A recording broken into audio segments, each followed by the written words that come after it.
My name is Sean, and I'm an alcoholic. Around these parts, I'm known as Ann Garrity's alternate delegate. She's in New York representing us beautifully, I'm sure. And I'm here to tell you what it used to be like, what happened, and what it's like now. And I'm very honored to be asked to participate in a function like this. I know this is really important to you, and it's really important to me.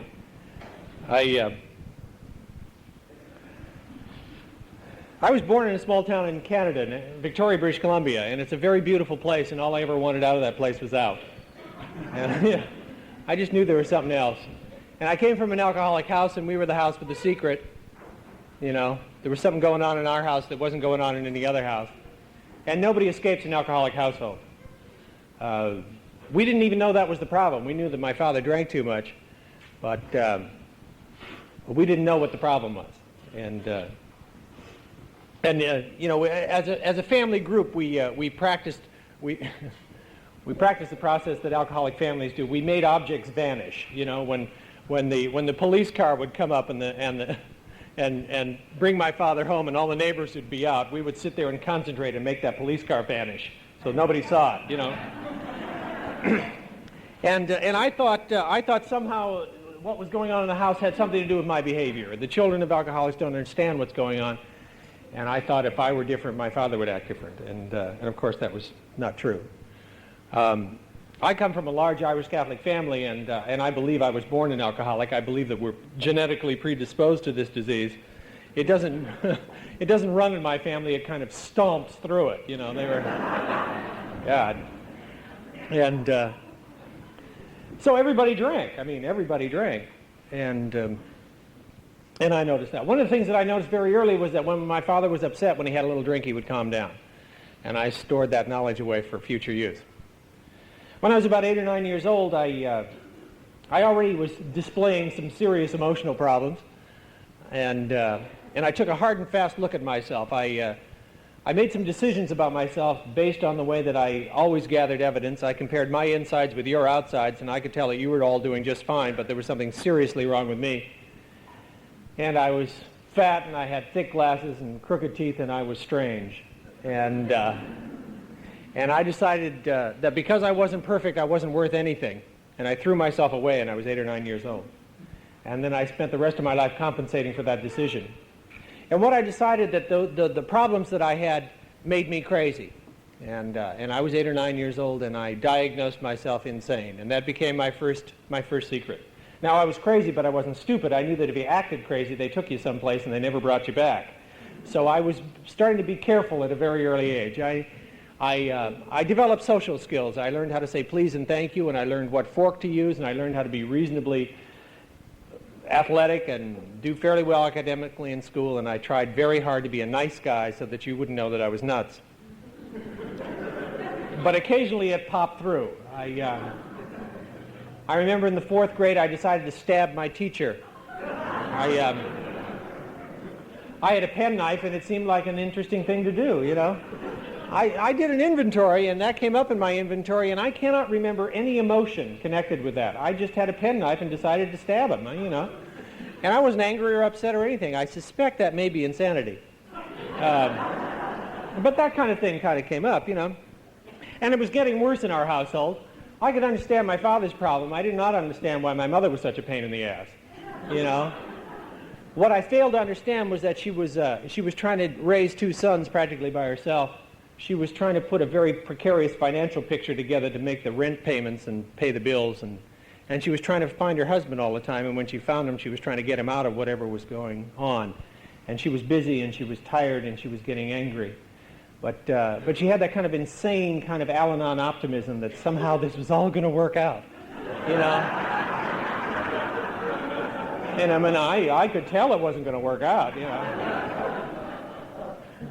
But that's what was going on in our household. And by the time I was 14 years old, I had all the problems that a 14-year-old has. You know, every 14-year-old has real emotional problems. You know, it's called puberty. And most 14-year-olds work through it and become young adults. When I was 14 years old, I found comfort. Southern comfort is what I found, and so I remained in puberty for a very long time. I didn't have to work out anything. To hell with it, you know. By the time I was 14 years old, I had become my own prisoner and my own jailer. I had been born without the ability to love. Some people are born with it. Some people just kind of love, love, love. You know, they know how to do it. But I didn't. There was something cold and something frightened at the center of me. And I decided the thing that would solve that problem would be to get a lot of people to love me. It never occurred to me to learn how to love. I thought it would happen to you. You know, I'd seen far too many movies. But I just knew that if I got enough people to love me, I'd be okay. And if I couldn't get love, I've always been willing to settle for attention. And,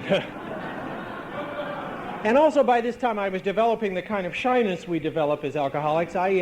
My shyness would manifest itself in one of two ways. In a group of people, I would either sit in a corner and read a book, or I'd stand in the center of the room and entertain you. Either way, I didn't have to talk to you. Either way, I didn't have to get past that terrible third sentence, you know. I was swell at the beginning of any conversation, and then I was up for grabs. You know, I could say, "Hi, I'm Sean, how are you?" And then I didn't know what to do, you know. And I'd also been living all my life under the crushing burden of potential. People had always said, "You're so bright, Sean, if you just apply yourself," you know. And from the moment I had that Southern comfort, I met my potential. I was everything I needed to be. I could talk to you, I could dance with you, I could do God knows what with you, and I did. And from that point on, I tried to get drunk whenever I could. I never heard the term social drinking until I came to Alcoholics Anonymous, mainly being I'd never been interested in social drinking. I thought social drinking meant that you got home before you passed out. I thought that was it, you know. I had also never heard the term controlled drinking. I thought controlled drinking meant that you drank all you could and tried to control yourself. That's what I... So that's basically the kind of drunk that I was. I drank for effect. I drank...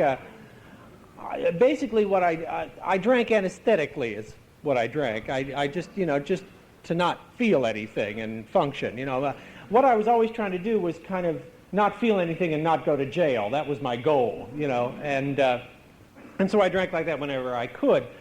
I started doing that when I was 14. I was a periodic at that point because I couldn't get the stuff. I've always looked younger than I am, and so I couldn't get the stuff. Whenever I did it, I got loaded. When I was 17 years old, my mother became concerned that I was working too hard during exam time, and I have to confess that I have never worked too hard during any time in my life. But she became concerned, and she gave me one of her diet pills. God bless that woman.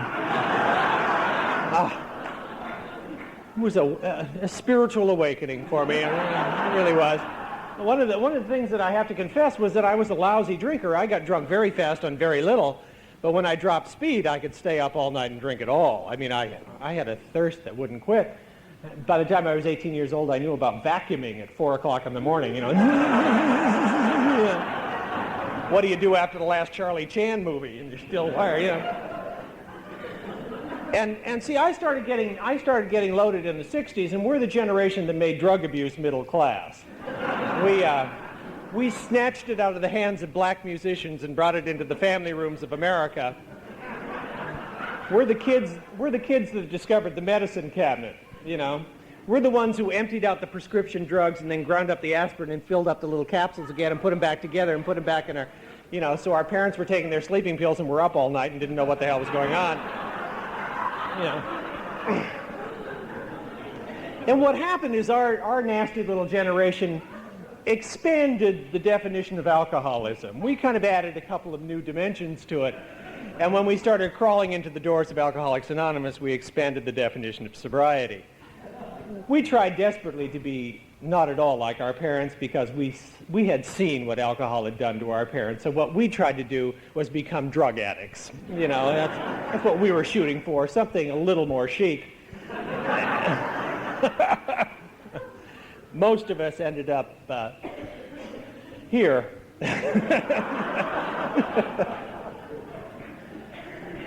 When I was about 18 or 19 years old, by that time I was firmly entrenched in my new way of life. See, you know, the thing that happened to me though was when I was 14 years old, I had a lot of problems, as any 14-year-old had.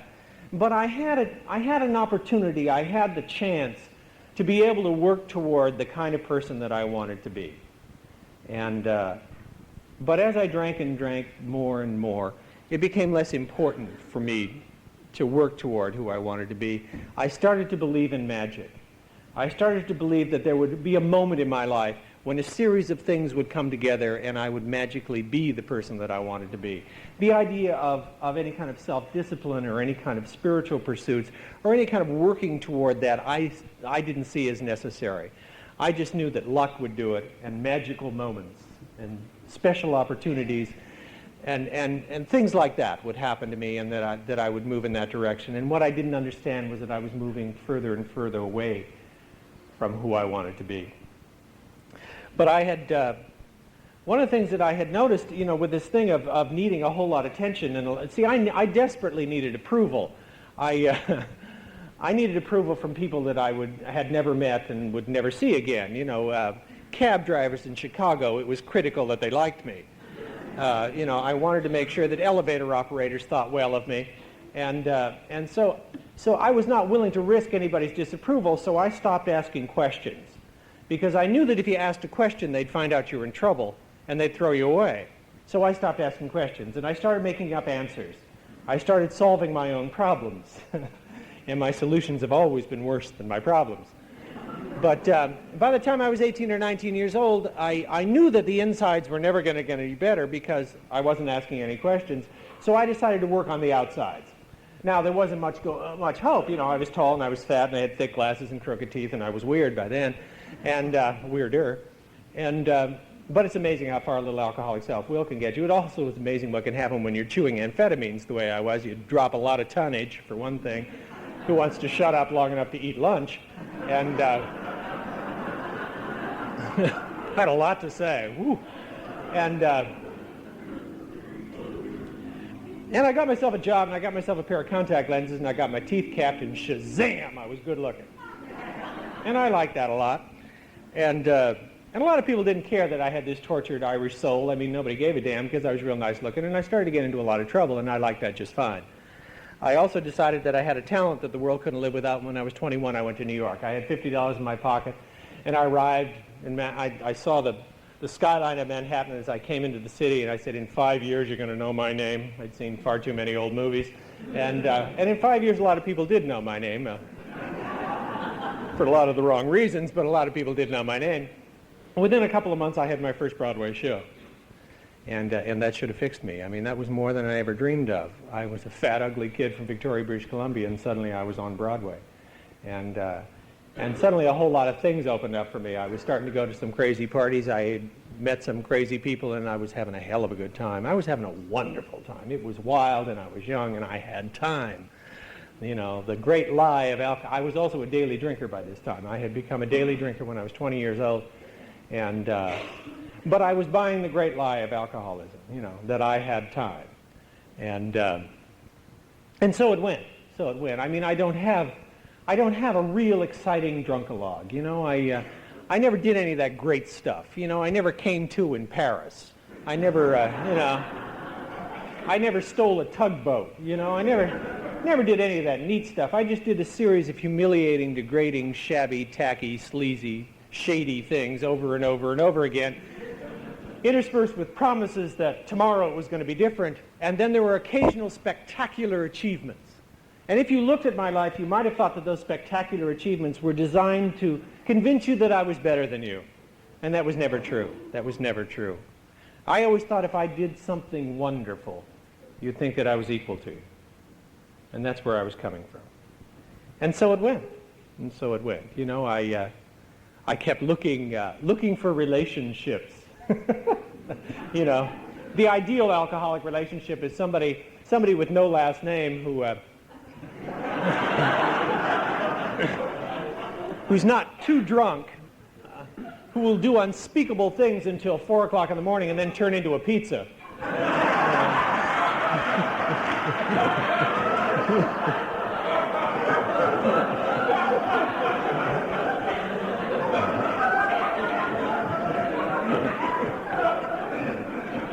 Some of them look like a pizza the next morning, I'll tell you. And that's what was going on, And it was getting crazier and crazier. And by the time I was 24, I was in, I had emotional problems by the time I was 24. I had life problems. I was drinking a quart of scotch a day, and I'd picked up a little non-habit-forming marijuana habit. And I had several doctors that I went to in Manhattan with similar complaints. I always kept 3 doctors on a string, and I would go to all 3 of them with the same thing. I'd either talk to them about stress and they'd give me downers, or I'd talk to them about my weight and they'd give me uppers.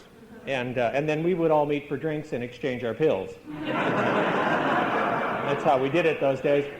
I never did any of those nasty drugs, you understand. None of that street business for me. I had a little class. And I was the kind of drunk that if you invited me to your house for dinner at some time during the evening, I would excuse myself and go to your bathroom and lock the door and go through your medicine cabinet and take whatever was pretty, 20 minutes later, you'd either find me sprawled on the bathroom floor in a coma, or you'd have to peel me off the bathroom ceiling, depending on what I'd found in your medicine cabinet. And see, I was buying the great lie. I had time, The one thing I did know was that all I had to do was kind of clean out my act for a week, and then I'd be all right, And what I didn't want to look at was that alcoholism kills us young, cute, adorable ones, Those of us who were tall and blonde with straight teeth and who were doing all those exciting things and roaring around town in limos and going to great parties with famous people and doing wild things. Those of us who were chewing hands full of vitamins and were exercising regularly, who were perfect size 40 and had 29-inch waist. Those of us who had enormous potential and the world was our oyster. What I didn't want to look at and deal with was how alcoholism killed us. I knew about alcoholism. I knew it killed old dudes with cirrhosis of the liver. I knew about that. What I didn't want to look at was the fact that my best friend in high school had hanged himself as a freshman in college because he couldn't kick a drug habit, and that's alcoholism. One of my best friends in New York was one of the cutest chorus boys on Broadway. I was the other one. Reed was a diabetic, and he drank like I did. And when he was 28 years old, he was blind and he was senile, and he didn't want to live anymore, so we pulled the plug on his kidney machine, and that's how he died. And that's alcoholism. Another friend of mine, Terry, was a brilliant English actor, and he used to do suicide attempts. I don't know if you did those kind of things, when you take all the pills and you make a phone call knowing they'll show up in time, or you open the car door on the freeway and you lean out real slow so somebody will grab you before your face actually hits the pavement. Yeah. Terry used to do that. We used to call each other and we'd say, "Oh, Terry's killed himself again," and we all go over there and we'd make him throw up, and then we'd walk him around Central Park all night. It was a game, And one night he got very, very drunk and he took a lot of sleeping pills, and he made a phone call, and the paramedics showed up in time, but they gave him just a little too much oxygen to bring him around, and he's been a vegetable in a VA hospital for almost 20 years. He doesn't have any family, so they can't turn off the machines, and that's alcoholism. This is a deadly disease. Make no mistake about that. Make no mistake about that. I mean, these kind of functions, we tend to forget that, because sobriety gets to be fun, and sobriety gets to be easy, and sobriety gets to be the easiest life I've ever known, and the urgency of the problem kind of dims occasionally. And this is not a dry cocktail party. This is life and death we're dealing with, and I have to remember that. I have to remember it as acutely as I can, because I'm not the kind that makes this program. I'm not the kind that stays. I'm real bright, and I'm real cute, and I got a lot of stuff to do, And I'm the kind that hangs around here for 6 months and talks the talk and gets real active, and then somebody says, "Has anybody seen Sean?" And I have drifted, And so I was very, very careful when I got here, and I was also very, very ready. But anyway, I was starting to look around for solutions to my problems. I was, one of the things that I had done, you keep doing those humiliating things over and over and over again. You come to and you've done it again, and you stumble to the John, and you look in the mirror over the sink, and you say, "You're not going to react to this, Sean. You're not going to be embarrassed. You're not going to be angry. You're just going to get on with your goddamn life." And I did that morning after morning after morning. I knew about one day at a time long before I got here. And, hell, that's all I had. And I was trying carefully to teach myself not to feel anything because I had a lot of bad feelings. And in the process of teaching myself not to be humiliated and teaching myself not to be angry, I stumbled over the great fact, and I did not know it, is that you can't teach half your emotions to go dead. If you're successful at teaching half your emotions to go dead, they all go dead. And so in the process, I also taught myself not to love and not to trust and not to care about anybody, not you and not me. And what would happen is occasionally the soul of me, the essence, the thing that makes me different from an animal, would get frightened that the organism it was living in was going dead, and it would start making demands, and I believe this is part of the alcoholic insanity. Occasionally, I just had to go do something crazy just to get that adrenaline rush, you know, just to know that I was still alive, because I knew I was going dead, you know. I was in my mid-20s. I'd do things like get drunk on the east side of Manhattan and walk across Central Park at 3 o'clock in the morning in a suit, dead drunk. You don't do that and survive, you know. I've come out of blackouts in the middle of Harlem. Not a bright thing for a blonde kid in the 60s, you know. There were killer bars that I thought were just great, you know. I'd go down and start fights. That was my favorite thing to do. I've never been a physically violent alcoholic.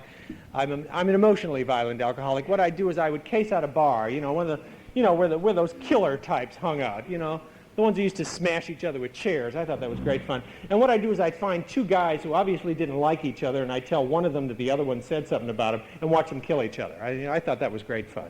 I'm the kind they find beaten to death in alleys.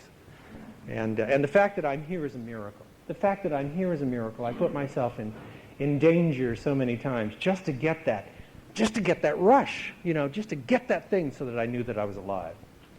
But I started looking around for solutions to my life problems, and I went to a shrink and entertained him for 8 months. He helped me. He really did. He got me down to a fifth of scotch a day, and he gave me a prescription for Valium and another one for Seconal. God bless that man. I don't put down psychiatry. Psychiatry is sometimes necessary for us in the program, but a psychiatrist is incapable of helping a practicing alcoholic because a practicing alcoholic is incapable of telling the truth. And so there's nowhere you can get to, you know. Also, psychiatry is not as effective for alcoholism as Alcoholics Anonymous is because they take the wrong tack. Basically, the thrust that psychiatry takes is that first we will understand your feelings, and then we will change your behavior. And what Alcoholics Anonymous says is first we will change your behavior, and then we'll come to understand how you feel about it. And that works for us. It's far more effective. But anyway, I talked to him about my parents, the fact that we were poor. I hadn't been fully aware of that until I was 24 and in psychiatry, but it didn't matter. And but I knew that didn't work. I knew that wasn't going to work. And by the time I was 24, I had been raised an Irish Catholic, and by the time I was 24, I had broken every one of the 10 Commandments, and that's a biggie for an Irish Catholic kid. And since I didn't have a religion, I didn't have a God. I figured that out with my shrewd mind. And so I had abandoned God, and I believe that's when my drinking had taken a very severe tailspin, and I was starting to be careful about my drinking. About this time, I had stopped bragging about my drinking, and I was lying about it. And it had become medicinal, you know. It had become medicinal by this time. I was self-medicating with my alcohol and drugs. It was keeping me from going insane, and I was in imminent danger all the time of going insane. I never thought that I would climb up a tower and blow away 35 people or anything like that. But I thought what would happen is the stress of my life would just push me over the edge, and they would find me sitting on a park bench somewhere, you know, smiling into the sun, and they'd take me someplace and they wouldn't bring me back. And so I had to carefully self-administer alcohol and drugs.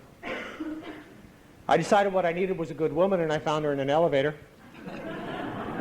We were both going to do a show together, and I noticed her the first day of rehearsal. She was a little dancer. She was blonde, and she had dimples, and she looked cute as hell in her leotard. And she didn't notice me until about 3 days later when my back went out and I crawled into rehearsal and zing went the strings of her heart. I didn't know that for an Al-Anon, a drunk crawling across a hotel lobby was like coming home. She realized at a very deep level that I needed her. And there was something about her. I mean, I took one look at her and I knew that if I ever got involved with that one, I'd never get uninvolved. She looked like trouble in the nicest sort of way. And one of the things as we started to get to know each other was that we found out that our assets matched each other's defects. You know, the things that I was weak in, she was strong in, and vice versa. We kind of meshed together. It was terrific. And what we became was two crippled children trying to make one decent adult out of the two of us. We were made for each other. And we started our dance of death. And We eventually tangoed into AA and Al-Anon, but we went around the floor a while.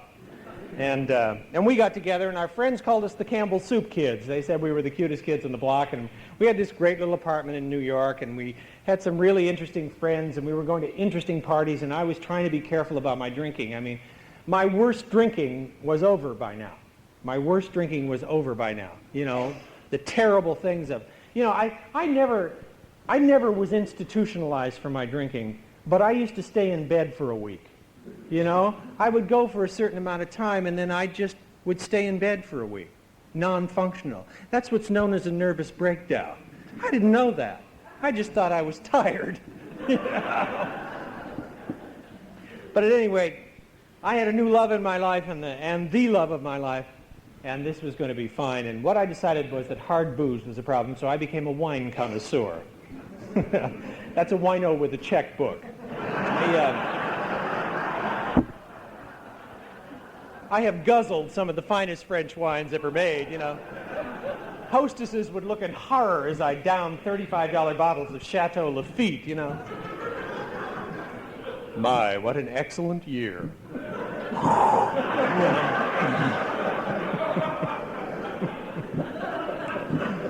And at this point, I was indulging in what is a phrase that is bandied about lately in Alcoholics Anonymous. I was indulging in my drug of choice. I always loved that phrase. My drug of choice was based on availability. I don't know about yours. You know. I basically didn't give a damn what it was as long as it got me off, you know. And so anyway, I became a wine connoisseur. We moved a lot, you know, and you can start spotting an Al-Anon alcoholic relationship real fast. We would move into an apartment, and Bonnie would scrub the kitchen and the bathroom, and I would hang the wine rack, you know. I always had this fantasy about a wine rack with dusty bottles on it, you know. They never got dusty in our house. Then we took an Actors Geographic, which is called a national tour, and we came to Los Angeles, and when we got to Los Angeles, we got married, and she settled down. And you know, alcoholics rarely marry teetotalers. One of the things that was wonderful about her was she drank like I did. My God, could she drink? And we had a great time, you know. But by the time we got to California, and you know, we got married, and I'll never forget this. She was drinking a vodka Gibson one day, and she had a couple of sips of it, and she said, "This is boring," and she put it down. She never drank again. She never went through withdrawals. Nothing. She wasn't an alcoholic. She didn't have the disease. And then she noticed that I drank. And then I found myself in the worst possible situation for a drunk. I needed to drink, and I was in love with my wife. And that's a terrible situation to be in, you know. Because if love could cure alcoholism, I wouldn't need to be here. Because I have been well loved for a long time. She has loved me for a very long time, and I have loved her. And we've always wanted each other to be the best possible human beings we could be, you know. We've always wanted each other to realize our full potentials. We have been supportive and helpful of each other. And I was particularly helpful. I would say things to her like, "Oh, you're going to wear that dress. You know I've always liked your hair up. I don't think you should have said that at dinner, darling. I think you upset the host." You know, helpful little things so that she could become a better human being, you know. And the clear-cut message was that if she was taller, if she was shorter, if she was brighter, if she wasn't so bright, if she cooked, if she painted, if she stayed home, if she worked, if she was somehow different, I wouldn't have to drink. And the sad thing about people who love alcoholics is she bought that. And I never wanted her to. And I was always afraid that one day she was going to say, "Hold it, Sean. It's not my fault. You drink." But she didn't.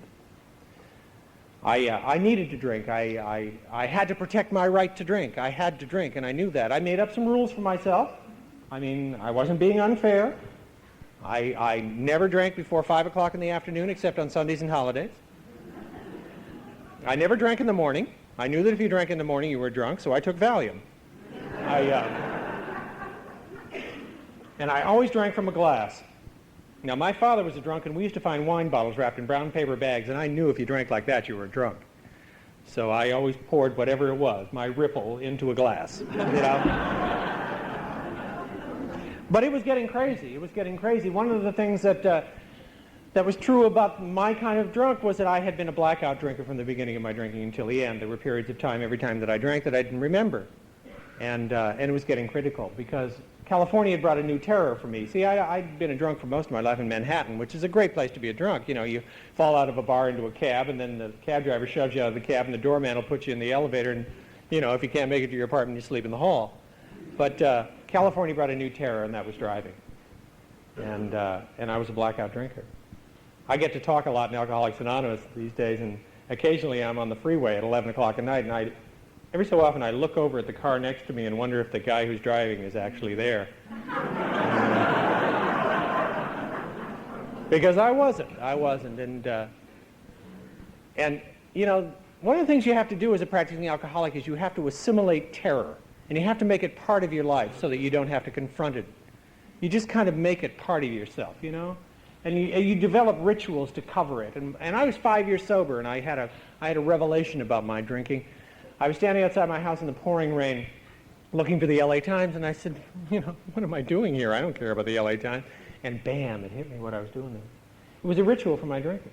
No matter how hungover I was, no matter how horrible I felt, I would put on my bathrobe and go out and pick up the paper in the front of the house, and then I'd walk back up the driveway and made one quick turn around the car to see if there were any blood stains or dents.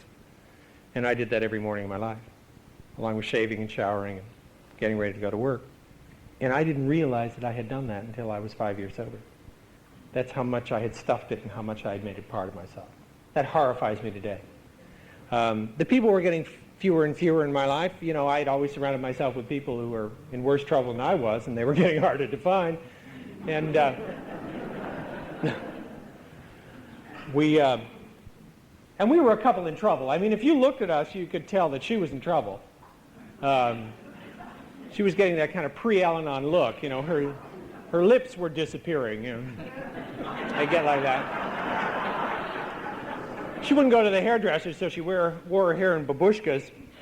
When she got to Al-Anon, she wore her hair in babushkas for the first 6 months. Nobody was sure that she actually had any hair, and she wouldn't buy any new clothes, of course. You know, she couldn't spend the money foolishly like that. Because occasionally we didn't eat. I mean, I drove a Mercedes, but we didn't eat some nights. And she was getting angry. She was getting angry and she was getting frightened, and it was coming out and being bitchy to sales ladies and that kind of thing. And I was always kind of apologizing for her, you know. And I mean, you know, here was this obvious crazy lady, and I was always kind of just fine.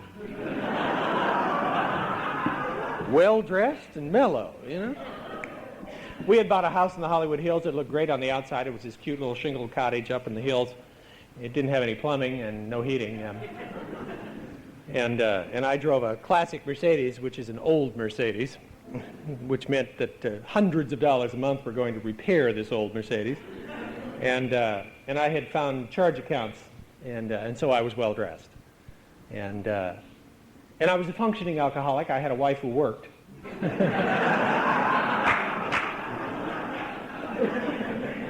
And it was getting crazier and crazier and crazier. And it was getting more and more frightening, more and more frightening. And there were fewer and fewer people, and we were getting more and more isolated, and the anger was rising. And about 6 months before we got to the programs, we had a vicious fight. And I never laid a glove on her, but it was vicious. And the next day I came to, and I blew it. See, I'd become very skilled at asking questions in the morning, so you didn't know you were being questioned, so I could find out what went on the night before, because I didn't remember. And I blew it that morning. And she realized that I didn't remember anything about the fight. Now, we had been living together for 5 years, and she didn't know that I was a daily blackout drinker until that moment. And she got frightened. And I started praying for the first time in a long time. I had learned those 2 alcoholic prayers. The first one is, "Dear God, get me out of this, and I will never do it again." And the second alcoholic prayer is, "Whew."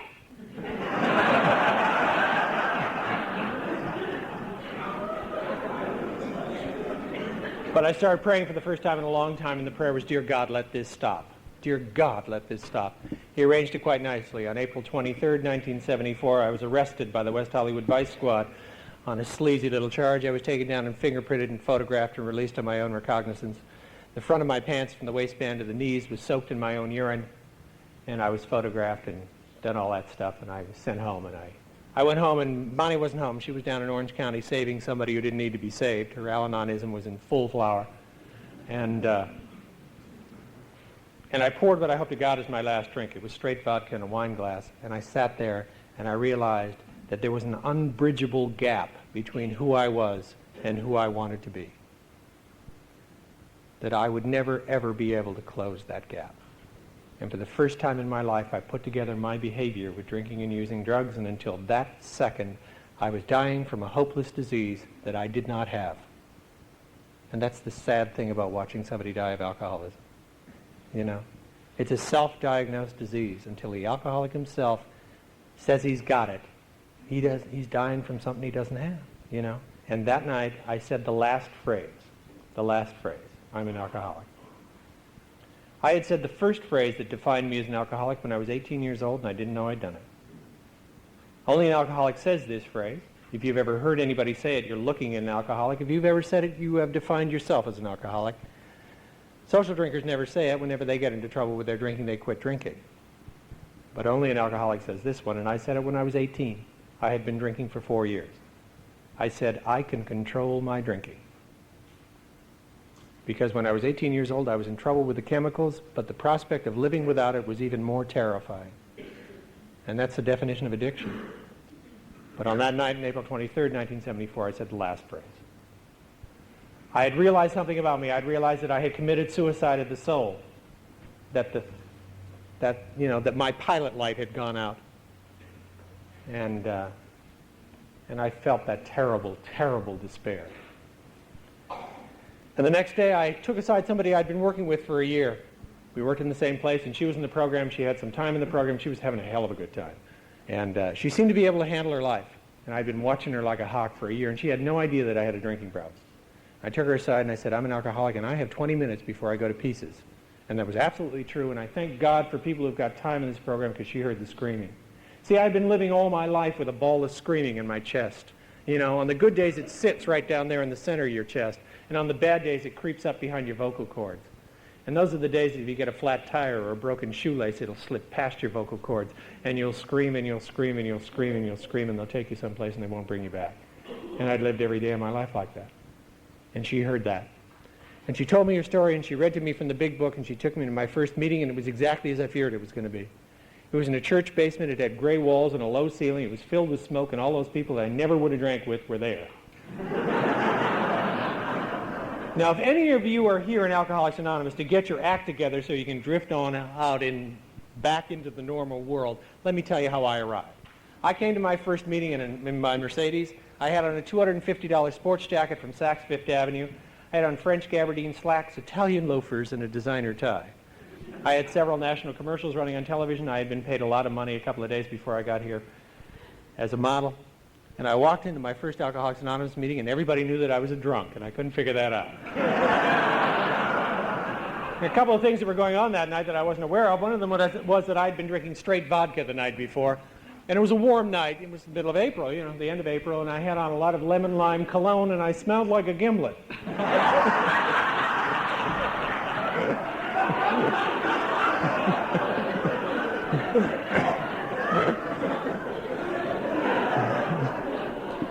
And the other thing was that I had newcomer eyes. Now, the only other place I've ever seen eyes like that, are, other than on a newcomer, are on a dog loose on a freeway. I was absolutely terrified because I didn't know what you were going to do with me, man, you know. I had this weird idea about what Alcoholics Anonymous was. I thought we were going to wear uniforms. No, well, not really, you know. I thought we were going to wear, like, navy blue work pants and navy blue work shirts, buttoned, you know. And that we'd probably sit around and talk about the medical and psychological ramifications of alcoholism. And then I thought we'd probably break up into small groups of 4 or 5 and go to bars and give literature to people as they drank. You know? I had this kind of concept of a dry watchtower group, you know, and I wasn't thrilled with the idea, but I was desperate, you know. I didn't care, you know.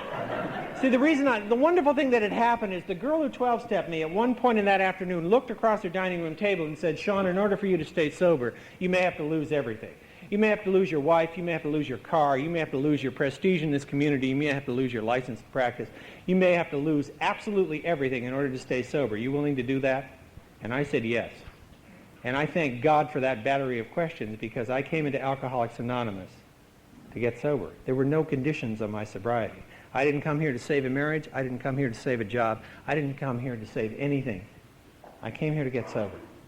And I walked into that first meeting, and I made a couple of decisions that were very, very important to me, and I don't know why I made them. I suppose God.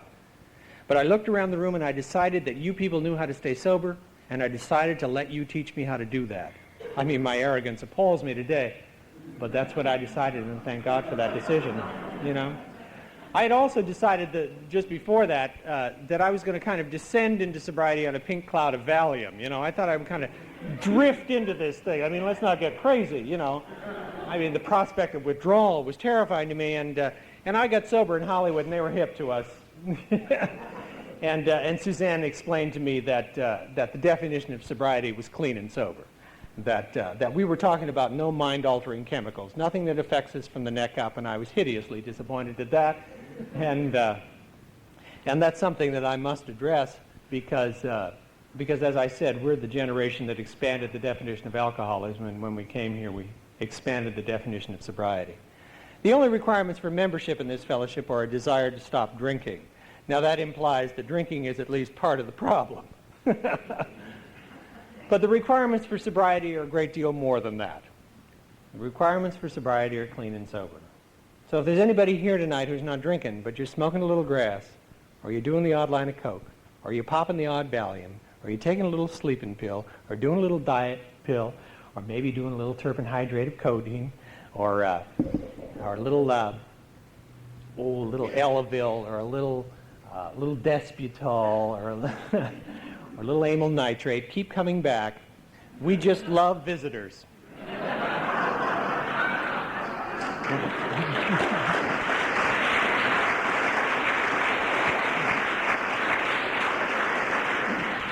But do not for a second think that you're sober, because you are not. And I want to make that real clear. If you're not drinking, but you're doing drugs, you're not sober.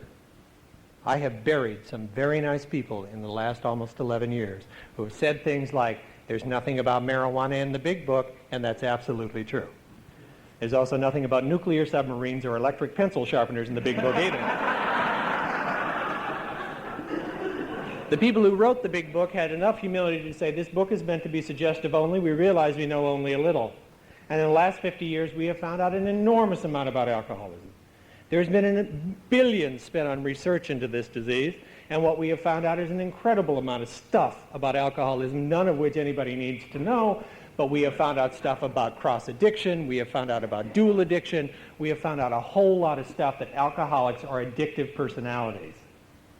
We have, however, found out nothing in the last 50 years about a more effective treatment for alcoholics than what was put down in the big book in the late 30s. That is still the most effective treatment for alcoholism statistically that has ever come down the pike, despite full-page ads taken out by care units based on 1 year's sobriety. Now, there are certain medical exceptions to drugs and sobriety. I mean, I certainly am not a proponent of open-heart surgery while biting on a bullet. I mean, come on, let's get reasonable here. I mean, there are certain medical exceptions to that, and there are certain things where medication is required. Damn few. In a godless society, we have raised the stature of doctors to almost godlike proportions, and what we have to understand is that most sober alcoholics who have been around the program around 5 years and have been working the program and working the 12 steps and are involved in the traditions, who are reasonably active in the fellowship of doing 12-step work, know more about alcoholism, its causes, conditions, and recovery than 85 to 90% of the medical profession. And that's because the medical profession's knowledge of alcoholism is based on about 4 to 6 hours of classroom time as young, as student doctors, and then as interns they work in emergency rooms and see Skid Row bums brought in, and they think that's alcoholism. And let's face it, once a doctor gets into practice, why does he have to learn anything more? I mean, what with the golf dates? And most doctors who are not surgeons are medicators. And their knowledge of what pills do and what pills do to their patients is based on knowledge they get from salesmen from pharmaceutical companies, which is not exactly an unbiased source, I was 6 years sober and went to a doctor for a bronchial thing, and I told him that I'm an alcoholic and I haven't had a drink for 6 years, and he said, "Are you still an alcoholic?" This was a good doctor. And I thought, I'm going to put my life in this man's hands. He said, don't worry, I'll give you a cough medicine that has no alcohol in it. And I said, terrific. I took it down to the pharmacist and I said, by the way, what's in this thing? And he read off the ingredients and it had an enormous amount of codeine in it. And I said, thank you very much. That was one of my favorite drugs. I just love terpenhydrate of codeine. And so now what I do is whenever I go to a doctor, I interview a doctor. I want to find out exactly what they know about alcoholism, exactly what they know about the treatment about it, exactly what they know about cross-addiction and all that kind of stuff.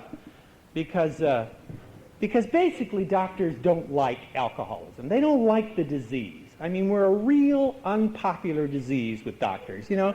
First of all, you can't cure us, you know. And if you medicate it, it gets worse. And if you ever talk to your family doctor about a spiritual awakening,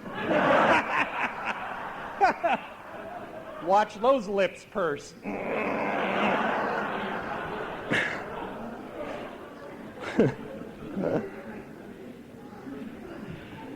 Oh boy. However, in recent years, the medical profession and the insurance companies have discovered alcoholism. We now have newcomers who are paying $18,000 for a 30-day chip.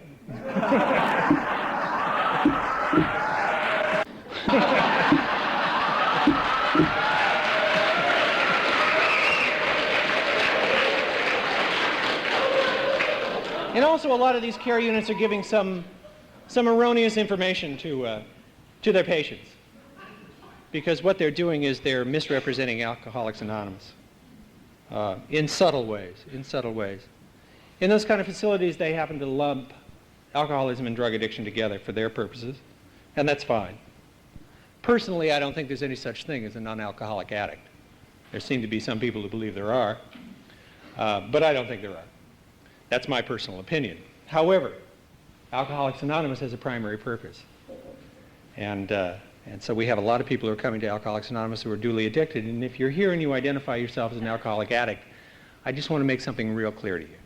You don't have two problems. You got one problem. And there's one solution. It's the 12 steps of Alcoholics Anonymous. You know? And there's a big thing in Alcoholics Anonymous. There are some old-timers who are frightened that there are great hordes of non-alcoholic addicts who are trying to take over this fellowship. And I just want to reassure you, nobody aspires to Alcoholics Anonymous. Nobody's in the least bit interested in taking this thing over. I mean, who'd want us, for God's sake, you know? We're clearly bananas, you know? And I think if you declare yourself an addict, you should certainly come to some open meetings and listen, you know? But there are certain privileges that go with membership in this fellowship, and that's getting to participate at closed meetings, and those are for alcoholics only. But if that's what it is, you know, but we must develop an attitude of tolerance, you know, an attitude of tolerance. I mean, let's face it, this Alcoholics Anonymous is a tribe that is glued together with tolerance. That's the thing that keeps us together, you know? If I can learn to tolerate you, I can learn to tolerate me. If I can learn to love you, I can learn to love me. I mean, Dr. Bob, one of our founders, I mean, who, you know, we revere as one of the founders, didn't believe that Alcoholics Anonymous would work for women.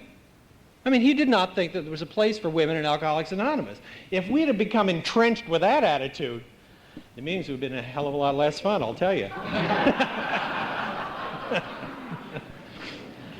And as we're finding out, as more and more is revealed about Bill Wilson, he was clearly a flake. So what we have to do is develop an attitude of tolerance, you know, and I love it. You know, I'm one of those people that I think it's fine. You know, let an addict get up at the podium. What the hell? You know, get up at the podium, bore us to death with your substances, convince us you're more badass than we are, you know, and that's swell, but keep coming back. You know, and what happens is those guys who get up and identify as addicts, what happens is they keep coming back to meetings and they start identifying with the causes and conditions, and they start listening to the feelings, and they start sharing those kind of feelings. And then they get up at podiums that identify as addict alcoholics. And then they stick around, they get a sponsor, and they start working the 12 steps, and then they get up at podiums that identify as alcoholic addicts. And then they get involved in general service or central service, and they get involved with the traditions of Alcoholics Anonymous, and they get more and more comfortable. They start making coffee and selling literature and becoming a hospitality chairman and cleanup committee, and they get up at podiums and they identify as alcoholics. Because what happens is the longer you stay around here, You come to understand the name of this fellowship is Alcoholics Anonymous. And once we get past the substances and why we got here, we get involved with the program, the anonymous program. And see, I thought anonymity meant that we were a secret society so that nobody would know we were drunks. And what anonymity is a spiritual principle. The 12 and 12 talks about this. You know, the 12th tradition talks about this. It talks about anonymity being real humility at work. And what it is me giving up my need to distinguish myself, either within this fellowship or out there, you know. I clearly identify as an alcoholic addict. I have from the beginning. I identify myself as an alcoholic because that's the name of the disease. You know, the disease wasn't called cocaineism or marijuanaism or any of those other isms. It was called alcoholism. That's what it was called. That's the name of the disease, the medical name for the disease, and that's why I qualify, you know.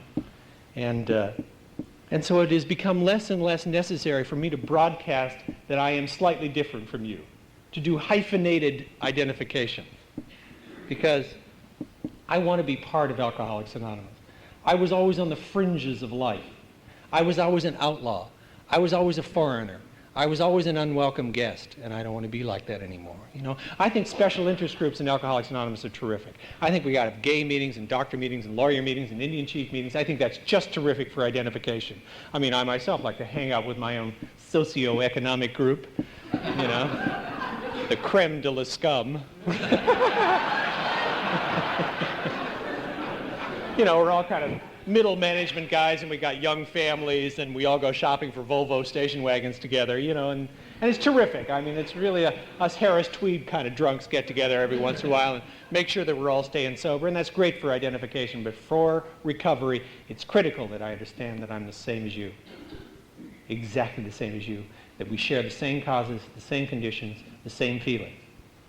And only in that way will I recover. You know, I spoke last night in Phoenix, Arizona at a young people's convention. And I just want to assure you, any of you who have any concern about the future of Alcoholics Anonymous, rest assured it is in firm young hands.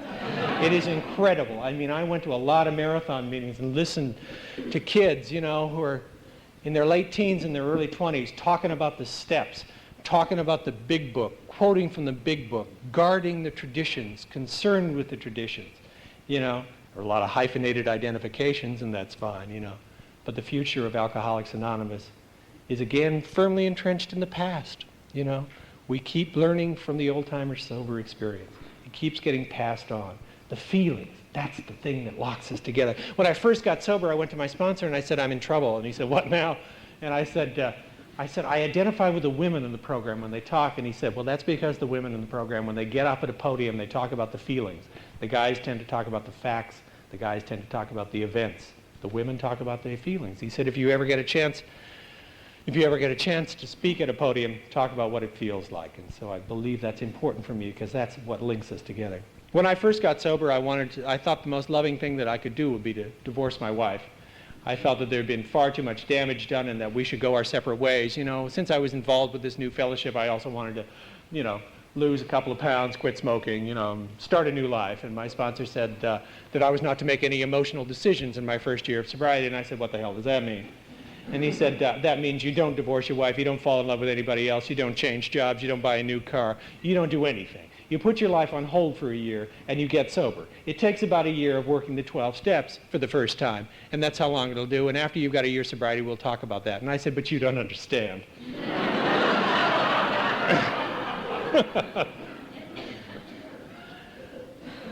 I said, I'm not sure that I love her. And he said, I don't give a damn about love. Work on good manners.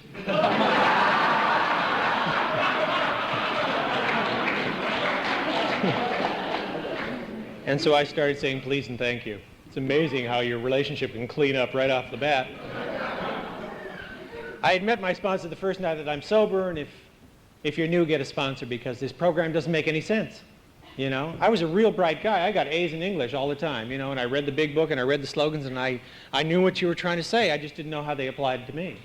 I just couldn't make them apply. I couldn't get them into my gut, you know. I needed to have them translated into terms that I could understand, you know. And my sponsor said the miracle words.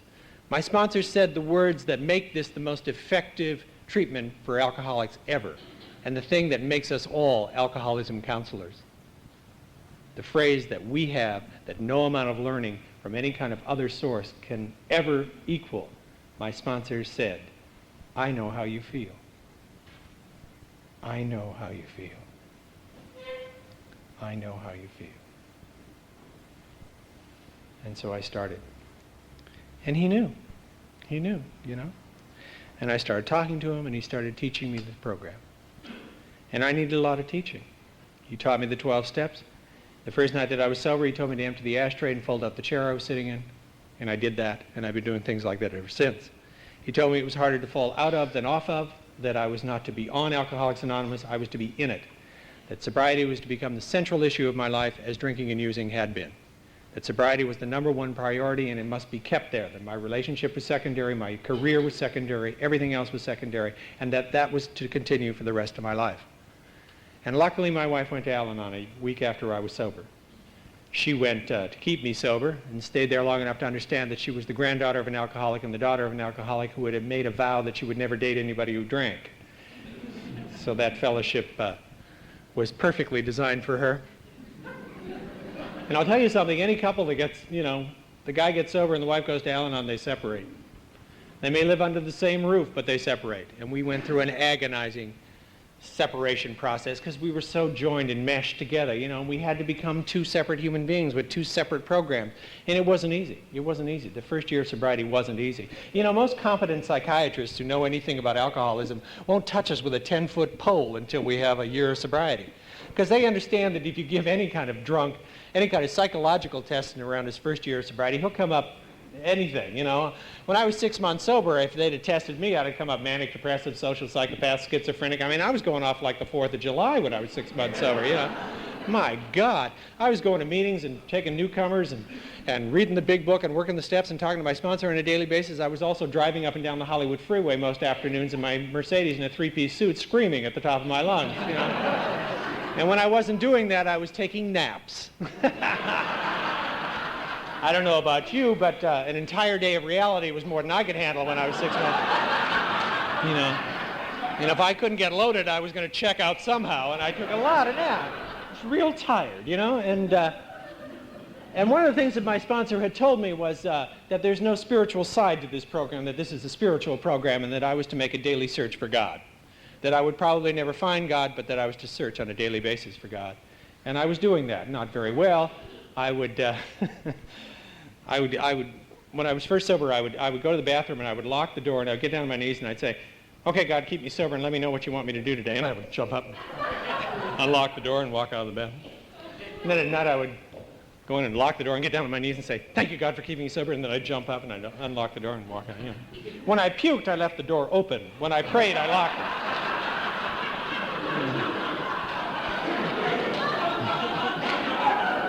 But when I was about 5-6 months sober, I had my first spiritual awakening in Alcoholics Anonymous, and it wasn't much. But I relate it because see, I was raised in a religion where if it wasn't Fatima, it wasn't a miracle.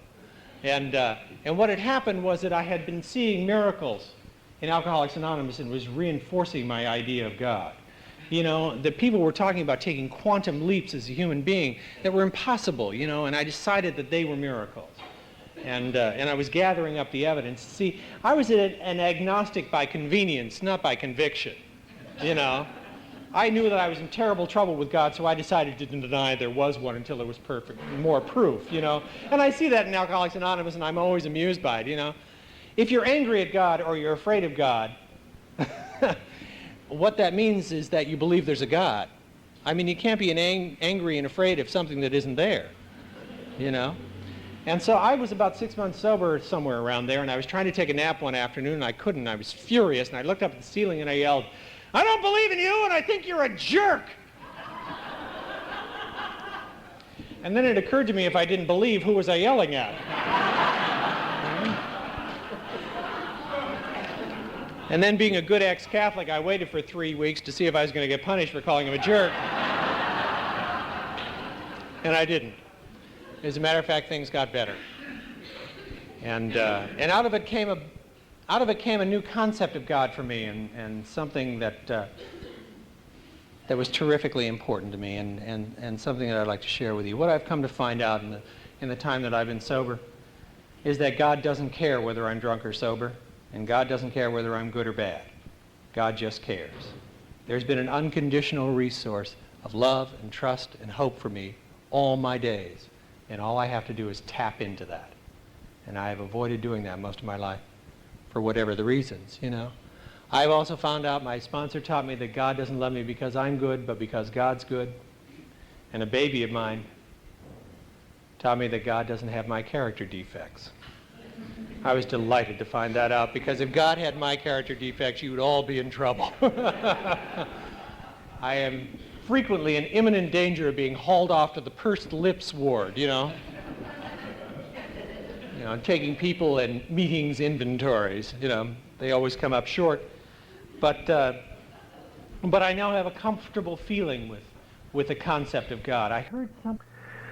And then I started rebuilding some kind of spiritual life, and when I was 7 years sober, we decided that fear of change was no longer a reason not to start a family, and we started doing that when I was 8 years sober. Just after my father died, my daughter was born, and I was there, and I cut her umbilical cord, and I gave her her first bath.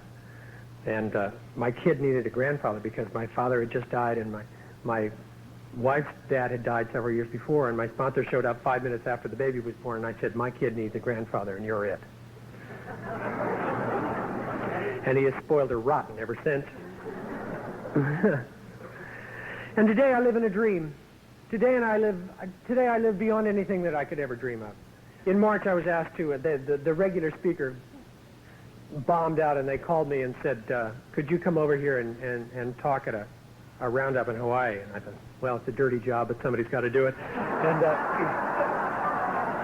And I said, well, all right, you know, and I talked to a guy at work, and I said, gee, I'm going to Hawaii. He said, gee, my mother's got a condominium over there. If you want to use it for a week, go ahead. And I said, where is it? And he told me it was 500 yards away from where the convention was. And so we had that free for a week, and then we tried to scrape together some money so the body could go, and a residual check came in from something I didn't know was still going. And Kate could still go. She was under 2 years old. And on March 30th, I was standing with Kate. It was her second birthday. I was standing on a deserted white beach with an aquamarine ocean, and this little naked 2-year-old, who's very beautiful, was running in and out of the water, squealing and laughing like 2-year-olds do. And her hair is red, and it was the color of the sunset, and I realized I was standing in the middle of a dream that I never even conceived of, that I couldn't have conceived of when I was first sober. And even if I had a glimmer of it, even if I'd had an idea of something like that, even if I could have pictured something like that, I wouldn't have dared dream it, because it would have been pushing God's will, God's goodwill, just too far. And in the process of just trying to live one day at a time and showing up and doing what you've told me to do, those kind of dreams have been laid in my lap. And I have a God that I love, and a God that I understand, and a God that I trust. If you're having trouble with that, listen to the laughter in Alcoholics Anonymous. They told me that I had to search for God on a daily basis, that I may never find him, but I have. I've heard God's voice. And I've heard God's voice in the laughter in Alcoholics Anonymous. And if you're having trouble, listen with your heart. Listen to the laughter, because in it you will hear the voice of God very clearly. And what the voice is saying is, I forgive you. Why don't you forgive yourself? And so I do that on a daily basis to the best of my ability, because we're required to forgive ourselves. I have come to understand that I have done the best I could up to this moment with the equipment that I had. If I could have done it any better, I would have. And that makes it a little easier. And so I keep coming back to this fellowship because you have given me everything. You've given me things that I never dreamed of and never wanted. You've given me things like dignity and usefulness and an actual ability to love. And you've changed a decision that I made when I was 8 years old. When I was 8 years old, I decided that because I wasn't perfect, I wasn't worth anything. And what you've taught me in Alcoholics Anonymous is, indeed, I'm not perfect. But by God, I'm not worthless. It's a grand and it's a glorious gift, and I'm grateful to you. God bless you.